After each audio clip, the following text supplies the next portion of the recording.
The Buckeye Breakdown podcast continues. It's Thursday of game week, so that means today is Inside the Numbers. So Ohio State and Tulsa get ready for what hopefully will be a better showing from the Ohio State defense here this weekend after last week's frustrating loss to Oregon. I'm Brendan Gulick along with Brett Hiltbrand. And Brett, this is obviously the storyline of the week over and over and over again. It's Ohio State defense related.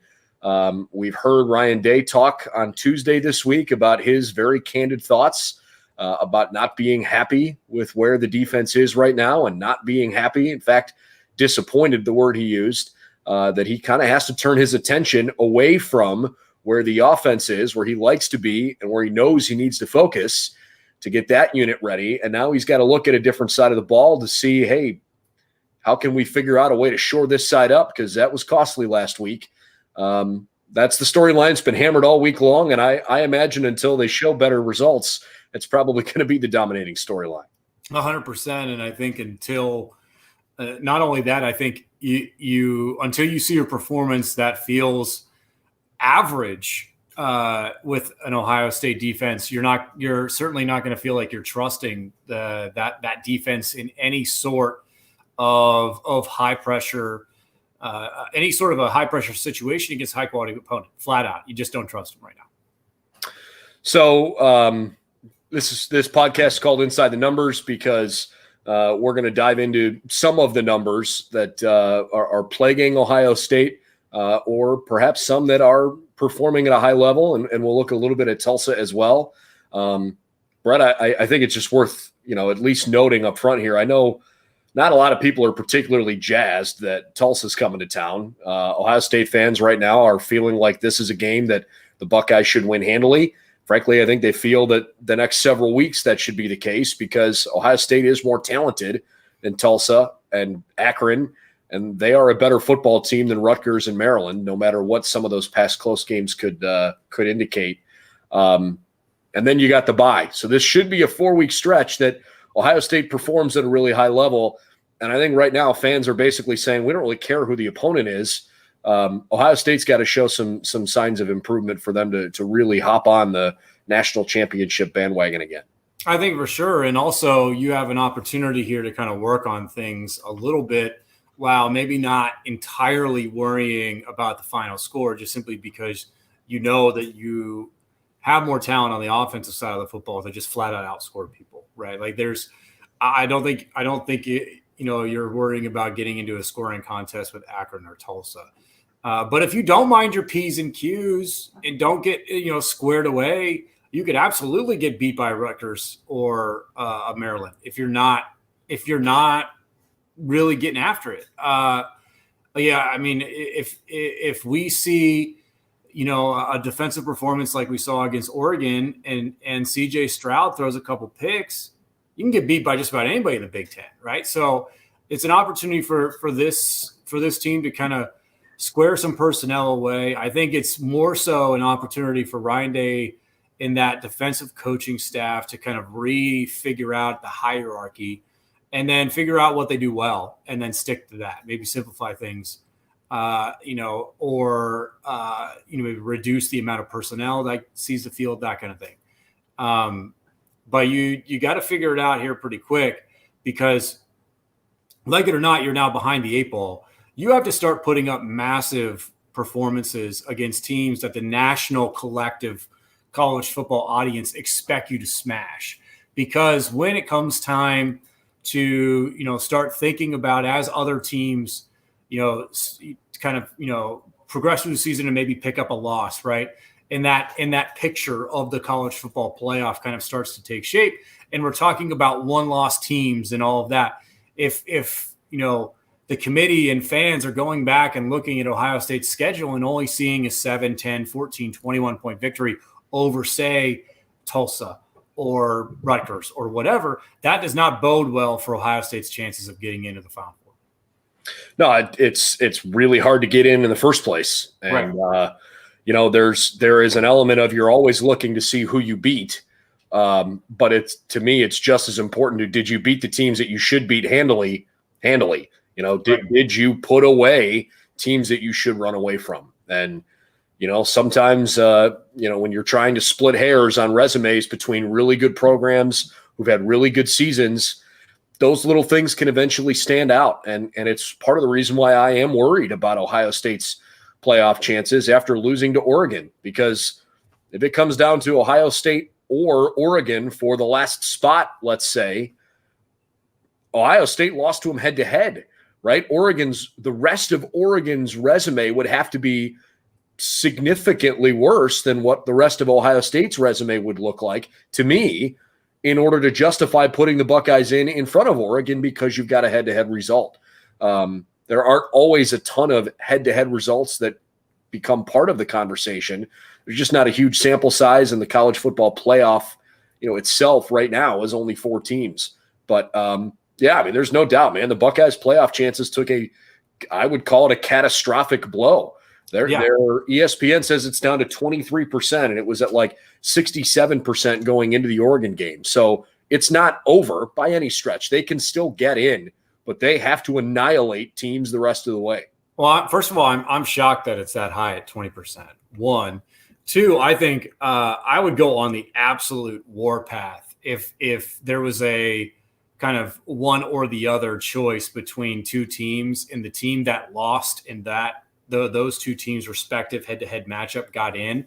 Man, nobody would be banging the drum for that being absurdly unfair and just downright wrong more than me. So I think if it comes down to Ohio State and Oregon, and the resumes are essentially similar one-loss type records, that there should be no scenario outside of like catastrophic injuries, like on the offensive side of the football, like season enders for like starting quarterback, running backs, that kind of thing, where you just know that it's not like a complete squad.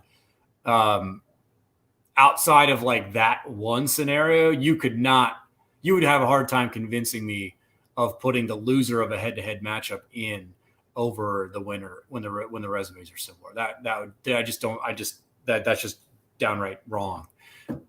Decided on the field. I mean, that's the whole point. Exactly. Of play the game. But I think in general, this kind of goes back a little bit to that national championship year for Ohio State, and the idea that like they flat out don't get in the playoff if they don't have the final 2 performances to round out the regular season, and then that Big Ten championship game against Wisconsin. If they don't smash Michigan and whiskey in the way that they do on those national audiences, in front of those national audiences, they don't get in to go on and win a national championship, period, point blank. So it's not just eye test, but it has everything to do with recency bias as well, whether you like that or not, or think that's okay or not, but it has everything to do with that. And so not only do you have to crush Akron, you have to crush Tulsa, but you also have to kind of peak at the right time towards the end of the season. And from what we've seen so far from this team, that feels almost unlikely. I'm not going to go out and say straight out that it's unlikely, but it feels close to that. Yeah, look, they've got the talent. I mean, there's nobody in America that's going to look at Ohio State's roster and say this team isn't talented enough to do it. Of course they're talented enough. But the execution has not been good so far. We'll talk about the Zips next week. Let's focus on this first opponent. Tulsa doesn't stink. Like, they're not good. They're not a really good team, but they're not terrible. I mean, they gave Oklahoma State a pretty good game last week. They've got a semi-inexperienced quarterback, but they've got a wide receiver who's got 4,000 all-purpose yards in his career. He's very athletic. They've got 2 pretty good running backs, one of whom is coming off of a torn ACL. So he's been more, even though he's probably the better of the 2 on the larger perspective, Shamari Brooks, Deneric Prince has gotten more of the opportunities, but they run the ball fairly well. Their offense has been a little suspect so far, even though they really hung with Oklahoma State. But their defense is pretty good. They have shown flashes of being a very competitive defense. They brought a lot of good pieces back from last year's team, with the exception of obviously their best player in Zaven Collins, who was literally, I'm not exaggerating, the best player defensively in college football last year. Won the Nagurski Trophy. He won the National College Football Defensive Player of the Year, took a couple of other trophies home. He's playing in the NFL out of Tulsa. He was a unanimous first-team All-American and the first one that Tulsa's had since the 1960s. He's the kind of player that like they'll build a statue to someday. I mean, Zaven Collins was unbelievable at Tulsa. They obviously don't have him, right? But they've still got some other good pieces. Now, I don't think that defense is good enough to slow down Ohio State. I think Ohio State's, especially the passing offense, way too high octane for that secondary. So I don't really expect the Buckeyes to just have a cakewalk. But I think this game is going to be, fairly competitive for a little while. But I do expect Ohio State to win handily. I agree. I think it's about dominating flat out. You have to show that you can dominate on offense and you can manage on defense. I think that's job number one for this team and this coaching staff. And if it's not decidedly one-sided within maybe the first 20 minutes of game time, you're gonna hear about it. The fans are gonna let that team hear it. I guarantee it. And it's time to start, I think in many ways meeting expectation, especially on the defensive side of the football, for sure. So Ohio State defensively, kind of having a tough go of it. They're allowing 221 yards through the air per game, which is certainly not a great number, but it's roughly middle of the pack across the NCAA. The rush defense has been particularly frustrating. 236 yards per game allowed on the ground out of 130 teams that play FBS football. That's 123rd. Last year, the Buckeyes were ranked 122nd in pass defense, but they were one of the best in the country in stopping the run. This year, the rush defense has been better, and especially considering the fact that I'm sorry, I said that backwards. The pass defense this year has been better, especially considering you're playing against two teams that primarily like to run the football. Maybe the secondary hasn't been tested in quite the same way, but the rush defense has been awful. You're not going to win games in high-stakes environments when you're giving up 236 yards per game on the ground. That's just not going to cut it. Yeah, and we'll kind of dive into some more numbers as the show goes along, but I think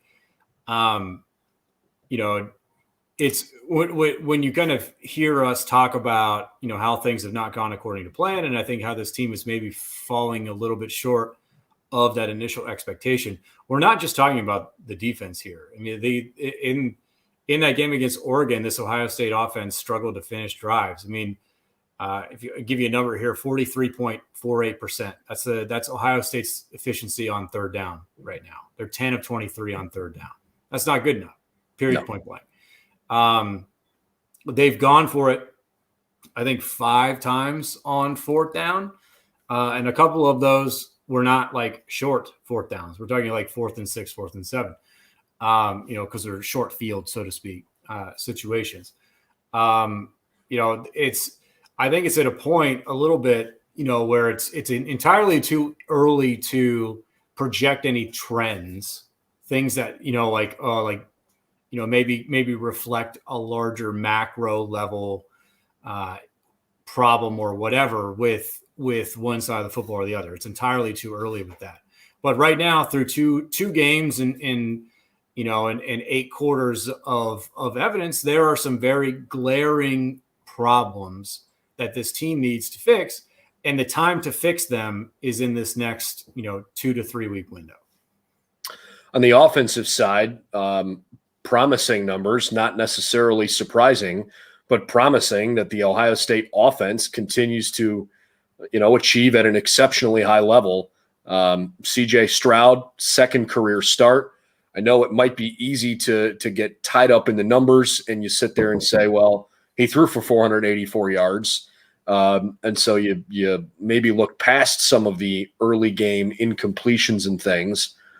But the reality is he did have a pretty darn good game. Could he have been better? Yes, he could have been better. And if the Ohio State offense played a perfect game And if they finished some of those drives and converted on fourth downs, I think we're talking about a 2-0 football team. But largely, I mean, let's just call it for what it is. The offense is not the reason that the Buckeyes lost the game on Saturday.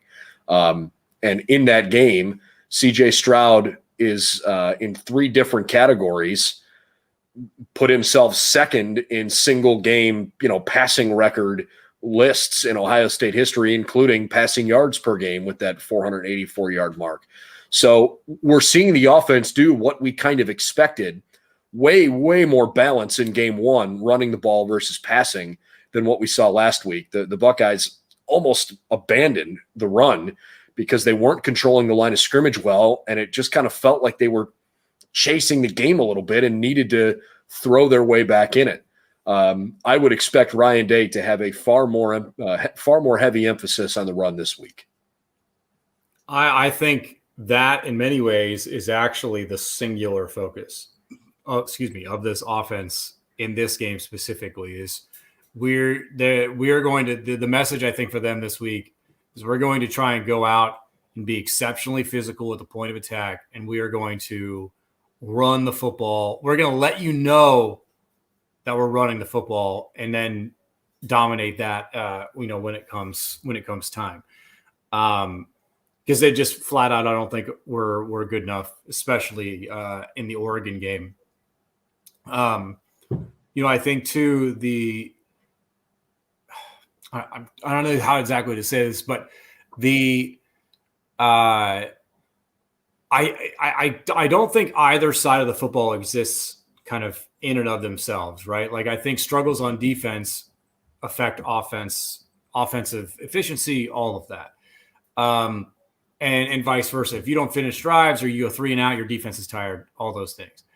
I do think if you are able, from an Ohio State standpoint, to control the line of scrimmage and maybe lengthen some drives out by running the football just a little bit more, I think that helps your defense with some of their growing pains right now. If you're able to hold on to the football just a little bit longer, but kind of beef up that time of possession, I think that's a good thing for this Ohio State defense right now, to essentially limit the number of like pressure snaps, the idea that they have to get the ball back right away because it's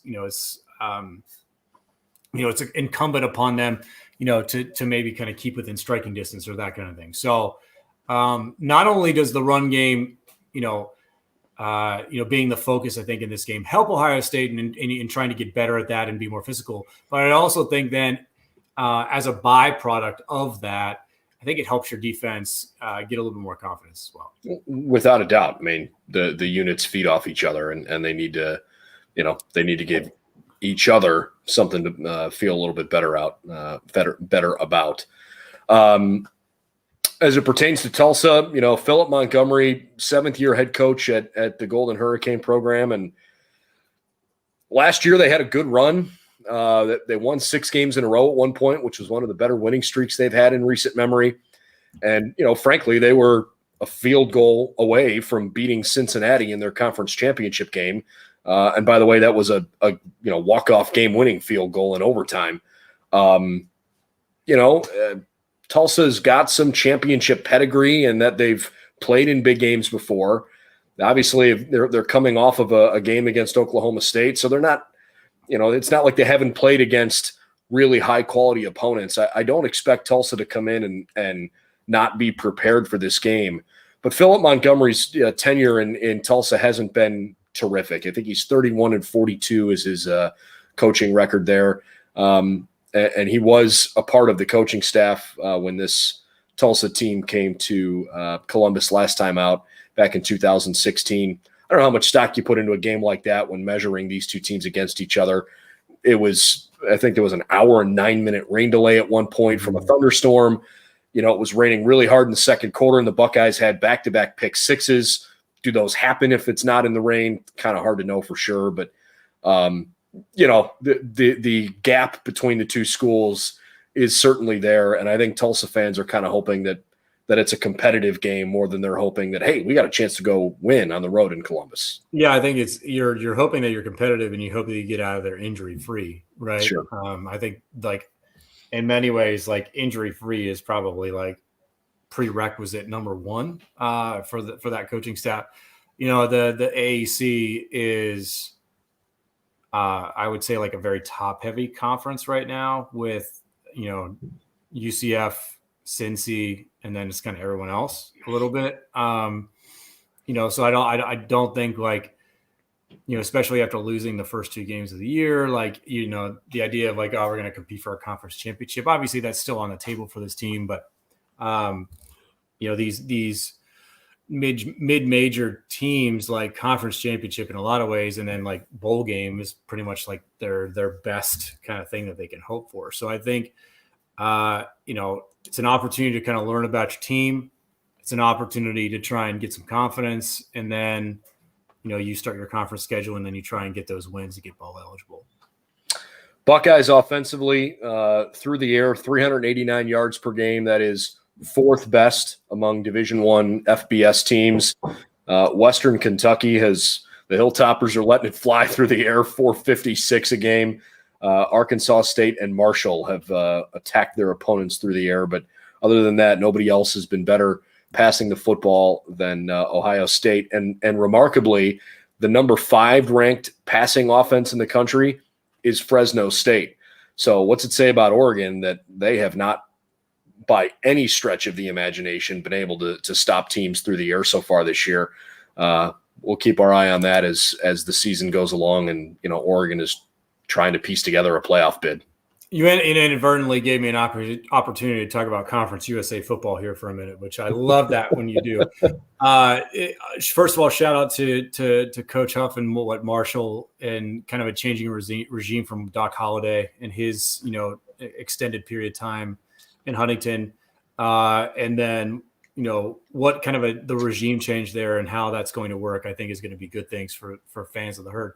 But here's a name to remember as kind of time goes on, and you mentioned it with Western Kentucky. So their offensive coordinator is this guy named Zach Kittley.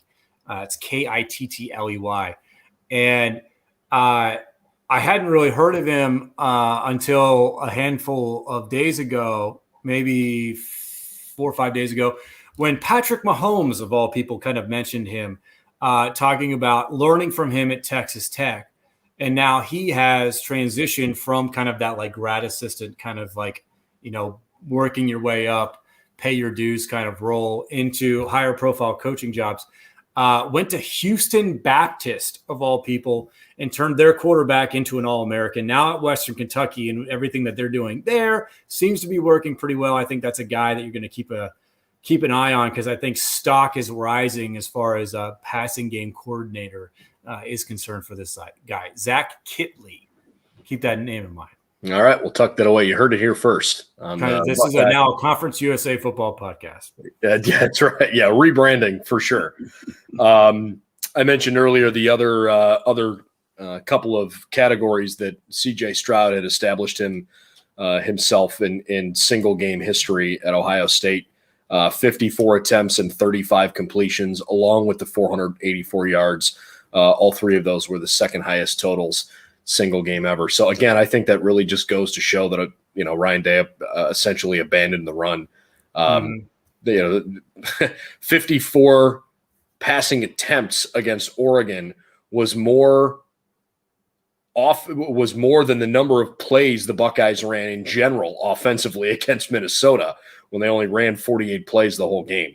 You know, again, it's pretty obvious that Ryan Day likes what CJ Stroud has to bring, and wants to get the ball to guys like Chris Olave and Garrett Wilson. And by the way, how about some love for Jackson Smith-Njigba? This guy played a monster of a game on Saturday. The 3 of them, Wilson and Olave and Smith-Njigba, becoming the first Ohio State trio to have a 100-yard receiving game simultaneously. It's never happened before in one game in program history. And the guy who isn't a front runner to be a first-round draft pick next year in the NFL was perhaps the one that had the best game. Yeah, and I think I think that the you know, never seeing a 3-person 100-yard receiving game and program history is a great indication of how times are changing, across, the landscape of college football and like what offenses look like and certainly what they've looked like traditionally at Ohio State. But that's great. And I think it's huge, and another example of what Brian Hartline is building, and how in a lot of ways he kind of came out of nowhere in kind of the coaching circles, to go from, this guy that obviously had a fantastic college career and did really darn good in the NFL, and came in and kind of looked, I think a lot of people kind of saw his hire as like borderline like nepotism. And he's went from that to, well, he's like unquestionably like one of the best assistants in the entire country. Like it has to be like, if he's not a top 10 assistant football coach right now in college football, the list is wrong. And then what he's been able to do recruiting on top of that is special.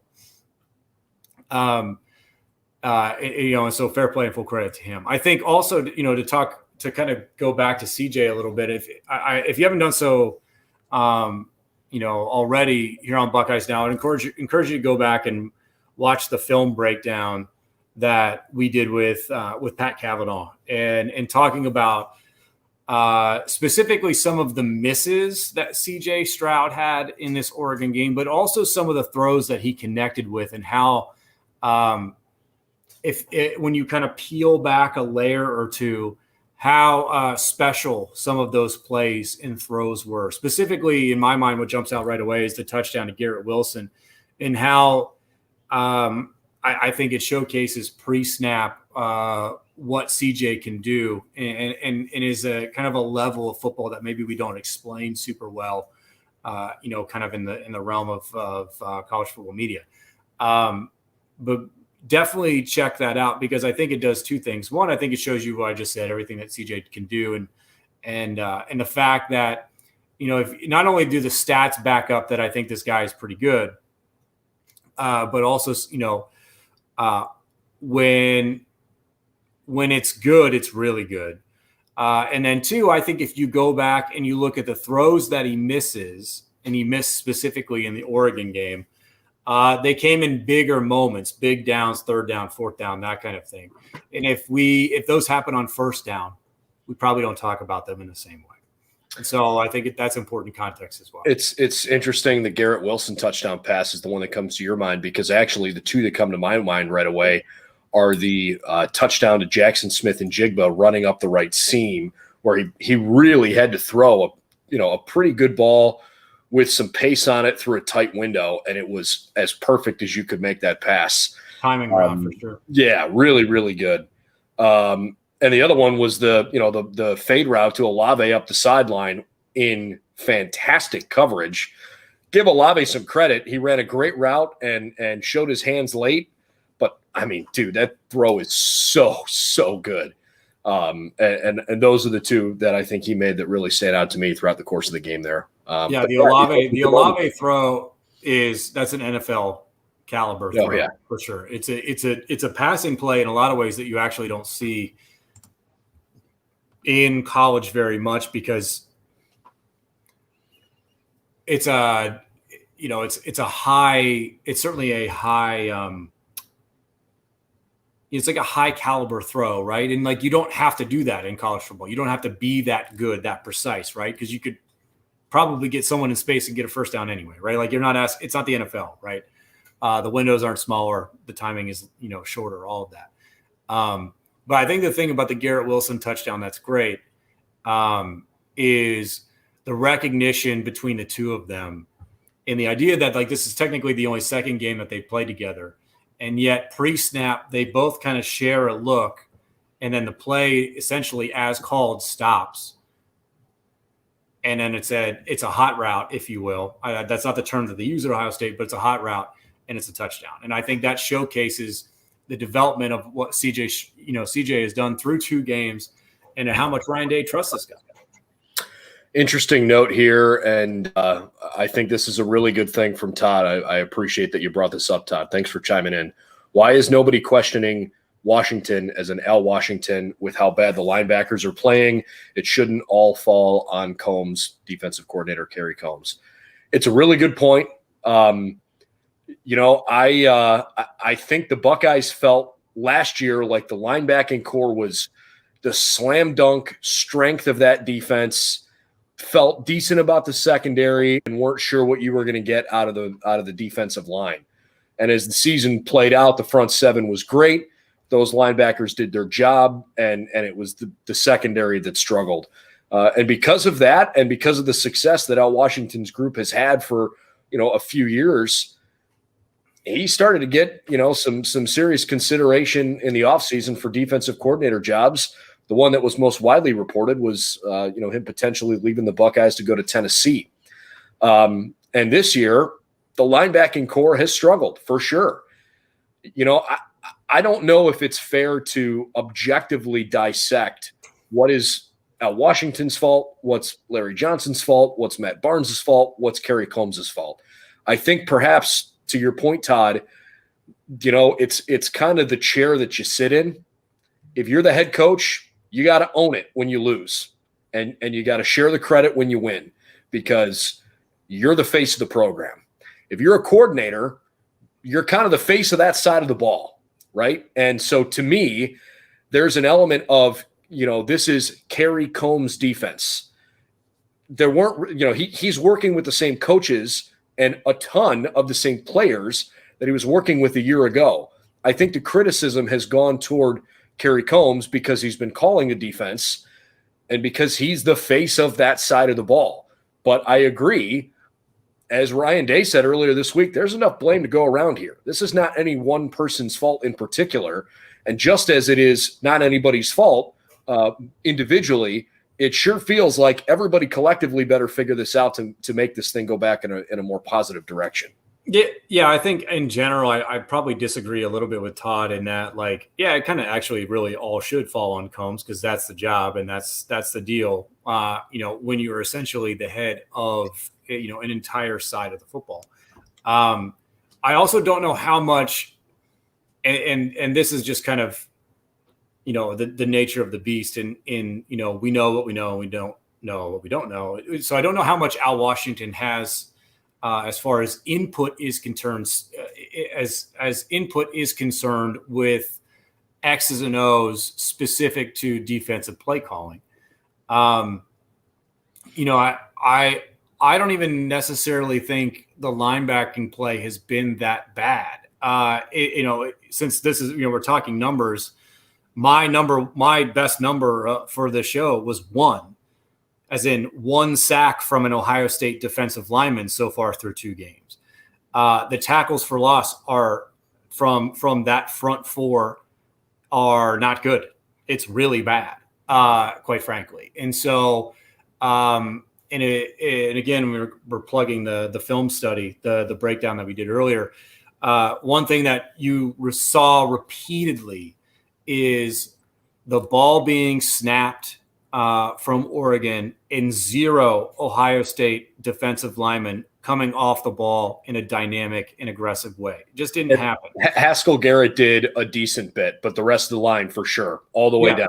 Definitely. And it's so challenging and for backers especially to be explosive, reactive in a good way when essentially there's no gap contain in front of you. And at times we saw that. Now, was there certainly more than a handful of situations where with bad eyes and certainly bad hips at times? Unquestionably. But I think that's a byproduct in large part to the fact that no one was getting slowed down by the time that they got to that second level. But to answer the question or to talk a little bit about the comment itself, I think it's the sports world, right? There's no room for nuance here. You know what I'm saying? So I think in general, what the idea is totally right? I think in the room specifically, all of those defensive coaches are probably feeling the blame equally. And I think that's a good thing. Todd rightfully chimes in about, last year's linebackers were part of last year's team and they're gone. I think that plays into the element of the inexperience. I asked Ryan Day today in his press conference about how you balance patience with expectations of performing at a high level, because he's got a lot of guys on both sides of the ball, and the linebacker unit is absolutely one of the youngest units on this team, or maybe the better way to say it is inexperienced units, right? Because there are some units where guys have gotten some playing time, but are younger. He basically said, it's a good question. Nobody cares how young we are. Nobody cares how little experience we are. You know, we don't have the ability to afford ourselves time to be patient. We have to have a sense of urgency and figure it out now. And he has said several times, we're not allowed to lose around here. He's right. And I'm glad that he said it that way, because I've never sensed a lack of urgency, but it's just nice to know that, you know, even he's not hiding from the fact that, so, you know, we had 4 senior linebackers last year, and we don't have those guys this year that know exactly what to do and how to do it. Nobody cares. Figure it out. Go get it done, right? And Taraja Mitchell's been okay. I think he's done a decent job. Cody Simon, when he's been on the field, I think has done a decent job. The rest of the linebackers have had a few good moments here and there, but not good enough. I mean, it really hasn't been good enough from that whole unit. And is that in some regard because you played against 2 huge offensive lines with 2 talented running backs for both, well, really 3 talented running backs between the 2 teams? Does that lean into it? Yeah, probably that exacerbates the issue. But you know, this is a linebacking core that's got to figure it out for sure. And I'm sure Al Washington feels that pressure. You know, to go back to Todd's original point, Al Washington realizes that, you know, this is a huge problem spot in the defense right now. These guys take a ton of pride in their job. They're not blind to it. It's not like they're not working hard to try to figure it out, but you know, results are what they are. And this is a results-based business. It's why we keep score. You win or you lose. You can win ugly, but you win. You can play a great game and lose, but you lose. And you got to find a way to be on the right side of the margin at the end of the day. So, yeah, I think there's plenty of blame right now in the linebacking room. Yeah, and that's why Ryan Day is making changes already through only 8 quarters of evidence, right? Like the fact that they're essentially restructuring how they make play calls on the defensive side of things. Like that never really happens. Not very rarely happens in college football where you bail that early. But obviously, and, you know, I think this is a good example of like, we all have eyes, right? Like we, you know, regardless, I think of your football, you know, knowledge, playing or watching or whatever. Like I think, you know, it when it's good and you know, when it's maybe not great. And I think right now, I think it's unequivocally not great. I would just say, you know, to the changes comment, Ryan Day made it very clear that quote unquote changes are going to be made. But he didn't really want to elaborate much on that. And why would he, right? Like, yeah, I don't blame him. Like, it's not in his best interest. You know? No, don't air your dirty laundry. You know, you as the head coach, you hire guys on your staff because you trust them to do their jobs. And you think they are competent, intelligent, smart, good football coaches. So figure it out, right? And you know, everybody's seat should feel a little hot right now. Not because you're on the verge of getting fired, but because you just lost a game, and that's not good enough. You know, there's a question here from Kyle who chimes in and says, has anybody heard of any rumors on the next defensive coordinator? The thing that I would say right now is it ain't happening. Be really careful of what you read, because the rumor mill has been running like crazy. I mean, I saw something about Will Muschamp and Mark D'Antonio, and you know, I even read something about Marcus Freeman leading Notre Dame. Like it ain't happening. It's not going to happen, right? Nobody's getting fired. No, not especially not right now. There's a very real possibility that behind closed doors, there's some restructuring about whose responsibilities are what, you know, who is up in the box versus who's on the sideline, how they go about the process of figuring out the right defenses to be in and relaying information from up top to down low to the field. Like that stuff can absolutely all change.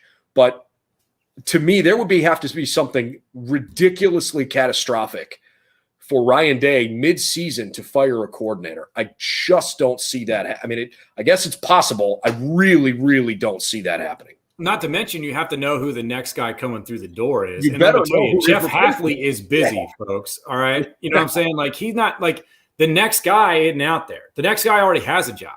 Right. So, like, if you're trying to throw the baby out with the bathwater here because you didn't like what you saw through the first 2 weeks, like, I can understand the impulse, but and we'll be nice, that's a bit of an emotional reaction.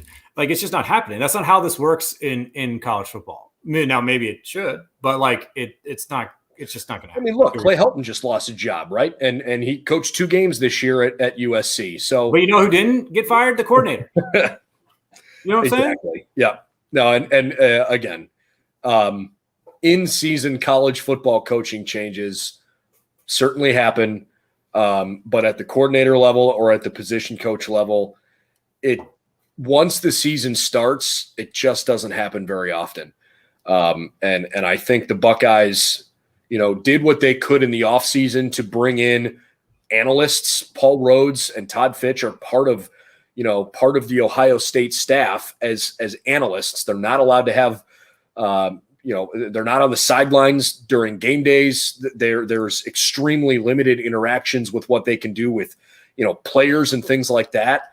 They're basically there to be sounding boards for coaches and to figure out other ways to make things work, and hopefully those guys are adding great value. That stuff's never really going to become extremely public. Although actually I've asked a couple times. I asked both Kerry Combs and I asked Brian Hartline, how and Matt Barnes, how beneficial have these guys been to you behind the scenes? And they've all sung their praises, which is good. But that's the only potential thought process of, if you're going to have somebody in-house to take over a job like that, maybe I can see it, but you just don't see coaching changes like that mid-season. It's way, way, way too difficult to have a guy come in and start and hit the ground running and excel at a high level. That stuff's done during the offseason. And it's important to note in this specific situation, we're talking about a guy who, whether or not you like what he does with the X's and O's kind of standpoint, the man can recruit, and the man is currently recruiting. And it's important that we participle that verb, recruiting, as in process. You bounce him, you 86 him out into the ether, and you might set yourself back when it comes to that thing. And whether ask anybody worth a darn in this entire crazy thing that we do. Recruiting is the lifeblood. Recruiting makes it all work. It's the gas in the engine. And if you don't have dudes who can pump the gas, you got squat.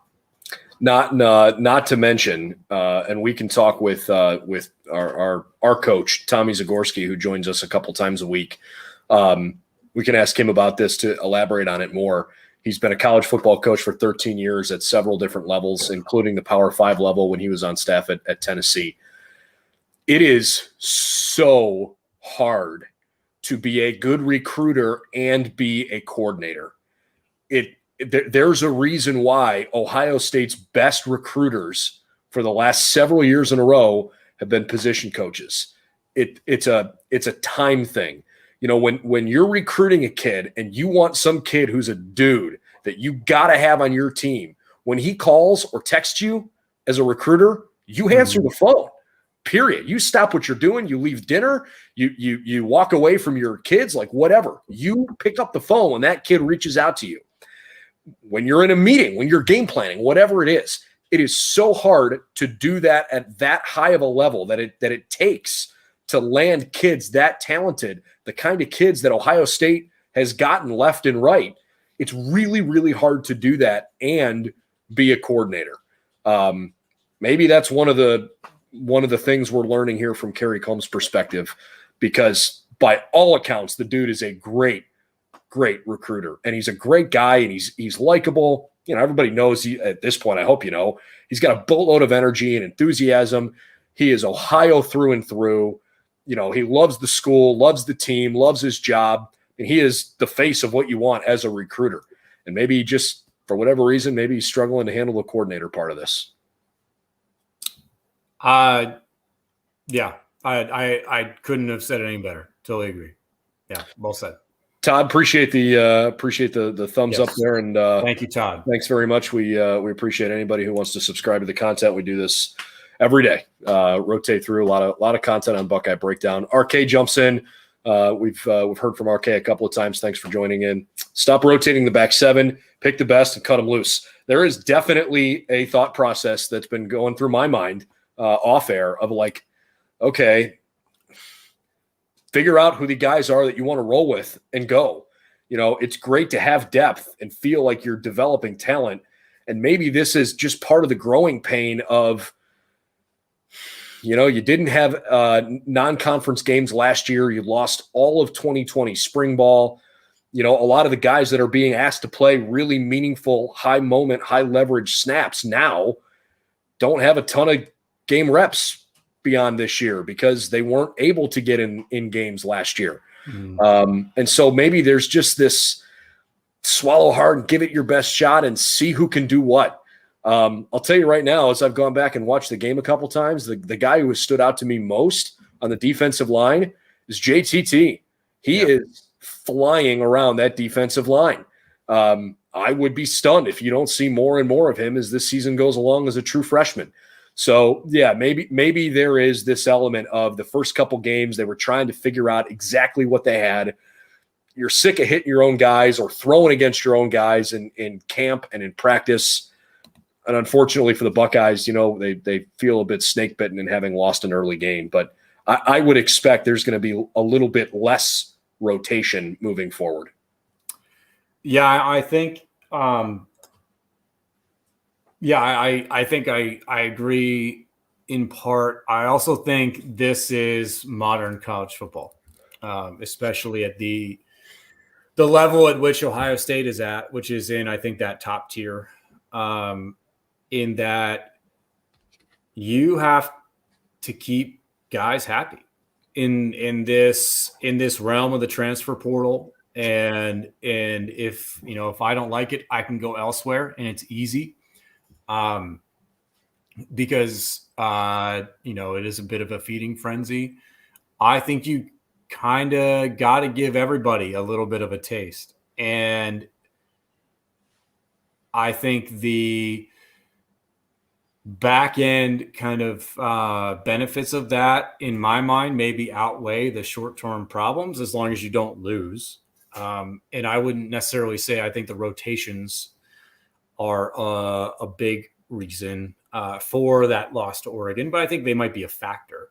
But I think I agree in part in that you definitely have to have your core and the guys that you count on in the big moments, right? If you're going to rotate, it's like the running back situation, right? Like, who gets series 1, who gets series 2, but like in the fourth quarter when the games, when you're trying to kill the game, like who's the dude going in? Like you probably know who that guy is, right?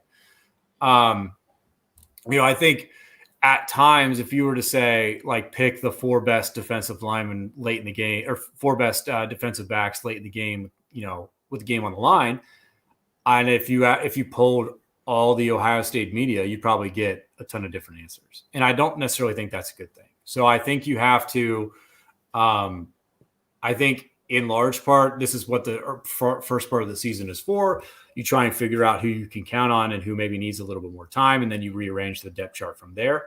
And I think as these games go along, you'll see that rotation get smaller and smaller and smaller as I think you figure out, essentially who you can count on and who can't. I am very open-minded to different viewpoints and perspectives. I hope that has shined through enough as we've done countless of these streams at this point. I'm very open to hearing someone else's perspective and considering it. This is one that I just don't agree with. Lynn's Breezy OH chimes in and says, as silly as it sounds, I wonder if JTT regrets choosing Ohio State over Oregon. I really wonder if that thought even crosses your mind if the Buckeyes beat Oregon. It's so early in his Ohio State career, and he has played quite well. He's spoken so highly of his time at Ohio State thus far. It's very clear that he likes the position group he's in. He likes the guys on that defensive line. He's got a great relationship with Larry Johnson. I just can't for 1 millisecond entertain the idea that JTT is not happy in Columbus. But hindsight's 20/20 for everybody, but this kid loves being a Buckeye. Yeah, I mean, I think he's not happy that they, lost so quickly. But I mean, the homeboy's playing. Sure. Has been on campus for what, like 8-10 weeks and is playing. Yeah. So I mean, in a lot of ways, I think that's job number one. And maybe insofar as to say that's kind of like the main goal for these kids is to play. And sometimes the results, all these guys are competitors. But and to say the results are secondary is entirely not true. But I don't necessarily think they matter maybe as much as people might think. And I think for him especially, he's playing, and two, he's getting coached every day by the best dude in the biz.